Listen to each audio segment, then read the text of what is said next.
British వాళ్ళు భారతదేశాన్ని 200 సంవత్సరాలు పాలించారు. భారత సంపదను దోచుకొని ప్రజలను అణిచివేశారు.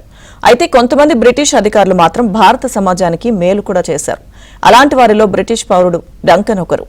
60 సంవత్సరాల క్రితం విజయనగరం జిల్లాలోని కోర్కొండ సైనిక్ స్కూల్లో టీచర్గా పనిచేసిన డంకన్ తర్వాత ఇంగ్లాండ్కి తిరిగి వెళ్లిపోయారు. 50 సంవత్సరాల తర్వాత తాను పనిచేసిన స్కూల్కు వచ్చారు. పూర్వ విద్యార్థులు ఆయనకు ఘన స్వాగతం పలికి ఒక పెద్ద విందు ఏర్పాటు చేశారు. ఈ కార్యక్రమంలో ఆయన పిల్లలతో మాట్లాడుతూ సమయం గడిపారు. It's a nice dress. Like the dress. Hello? Can you guys sing? Like, can you do that? Yeah? Yeah, these are two teachers from... No, hold on, I haven't finished yet. Yeah, These are okay. the important. Hello?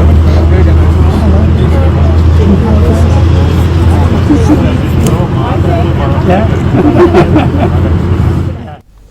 50 ఏళ్ల క్రితం Duncan ఇంగ్లాండ్కు వెళ్లినా school విద్యార్థులను మాత్రం మర్చిపోలేదు. వారితో సాన్నిహిత్యం కొనసాగించారు. వారితో ఆయన బంధం ఎంత గట్టిగా ఉందంటే ఇటీవల ఇంగ్లాండ్కి వెళ్లిన కొంతమంది పాత విద్యార్థులను డంకన్ పలు ప్రాంతాలకు తీసుకువెళ్లి వారితో సమయం గడిపారు. ఆయనకు ఇవాళగా ప్రస్తుతం ఈ వీడియోను సోషల్ మీడియాలో పోస్ట్ చేయగా పలువురు డంకన్ గొప్పతనాన్ని, భారత విద్యార్థులతో ఉన్న ఆప్యాయతను కొనియాడుతున్నారు. I like your teeth. Hello, what's your name? Ajay. Hello? That's a nice...